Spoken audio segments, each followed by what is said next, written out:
शेतकरी मित्रांनो, शेत रस्त्यांचा प्रश्न हा जटिल बनलेला आहे. म्हणजे ज्या शेतकऱ्यांना शेतमालात शेतातून आणता येत नाही त्याला वाटतं शेत रस्ता व्हावा, आणि ज्यांच्या शेताजवळून येणारी त्याला वाटतं होऊ नये. आणि त्यामध्ये बरेचसे शेतकरी अडवणूक करीत असतात. आणि या अगोदरही शासनाचे बरेचसे शेत रस्त्याबाबतचे शासन निर्णय आलेले आहेत.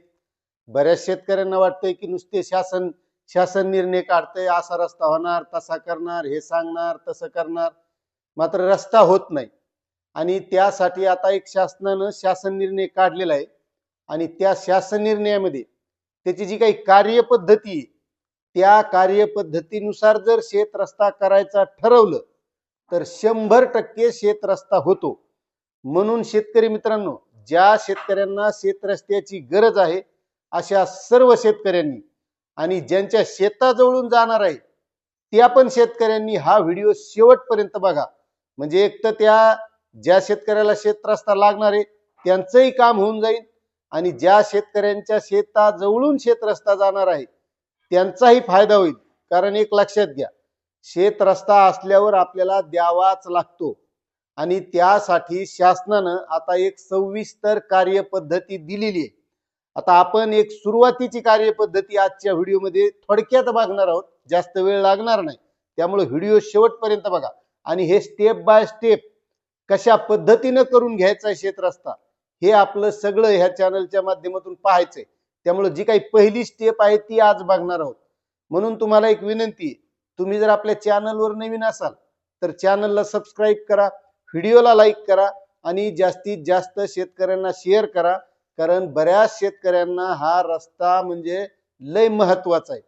त्यामुळे महत्वाची गोष्ट एक लक्षात घ्या, आपल्याला जर शेत रस्ता करायचा असेल तर स्थानिक जी काही आपली ग्रामपंचायत आहे, सुरुवातीला आपल्याला ज्या ज्या शेतकऱ्यांना रस्ता लागणार आहे त्या शेतकऱ्यांनी ग्रामपंचायतकडे ही शेत रस्त्याची मागणी करायची.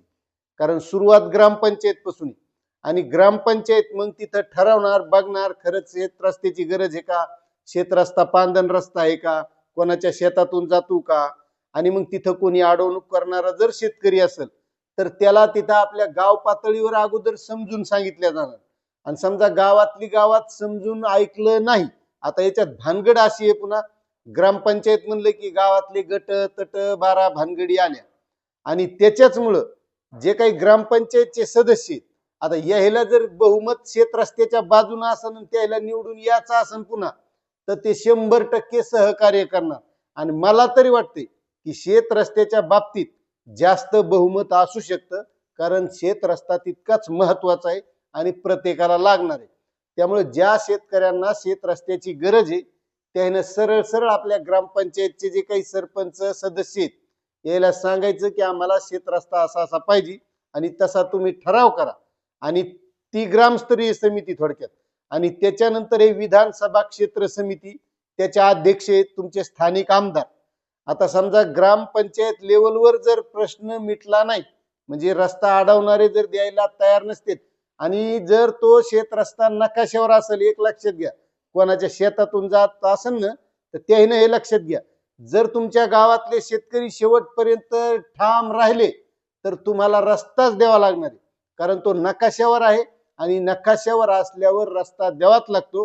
कारण कार्यपद्धतीत अशी केलेली आहे शासनानं, फक्त त्याच्यासाठी शेतकऱ्याला शेवटपर्यंत झगडावं लागतं, ठाम राहावं लागतं. मग तहसील कार्यालय असेल, भूमी अभिलेख असेल, तिथं नकाशा काढणं, कागदपत्र जोडणं, निवेदन देणं, भानगडी करणं, ह्या गोष्टी जर केल्या तर 100% रस्ता होतो. आणि जो शेतकरी अडवणारा आहे त्याला पण अडवता येत नाही. कारण एक लक्षात घ्या, आता जर ग्रामपंचायत लेवलवर नाही ठरलं तर विधानसभा क्षेत्र समिती त्याच्याकडे प्रकरण गेल्याच्या नंतर तिथं बी जर ते ऐकन तर आमदार मग ते आदेश देऊ शकतात पोलीस यंत्रणेला, तहसील कार्यालयाला. मग त्यांची मोजणी होणार आणि तिथं तहसीलदार 7 दिवसात अतिक्रमण काढण्याचे आदेश देऊ शकतात. आणि जरी शेतकरी ऐकन मग पुन्हा पोलीस बंदोबस्त मिळणार. पोलीस बंदोबस्त मिळाल्याच्या नंतर त्याला काही पैसे लागणार नाहीत. पुन्हा त्याच्यात भूमी अभिलेख कार्यालय, जर शेतकरी लयच म्हणाला मोहा रस्ता येईन, मोहा इथरोकेन, मोह तिथरोके, तर जमीन मोजणी होणार. म्हणजे ते शेत रस्ता किती आहे तेवढा मोजल्या जाणार. मग बाकीची तू ही जमीन आहे तू पाहत बस. त्याच्यामुळे अडवायचा कोणीच प्रयत्न करू नका. आणि गावगाड्यात आपल्या सहकार्याने एकमेकाच्या खेळीमेळीनं, कारण कोणताही शासनाचाही हा उद्देश नाही की त्या गावामध्ये आपापसामध्ये वाद व्हावे, त्यामुळे ह्या सगळ्या कार्यप्रणाली त्यांनी ठरवून दिलेल्या आहेत.